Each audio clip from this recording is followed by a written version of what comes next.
Workers are installing hundreds of utility poles and stringing power lines on them as construction proceeds on a much-delayed project to bring Canadian hydropower generated electricity to 1 million homes in New England.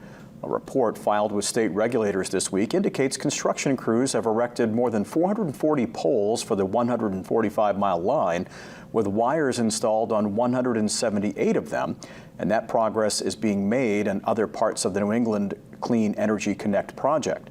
The project has been plagued by delays, litigation, and a referendum in which Maine voters rejected it.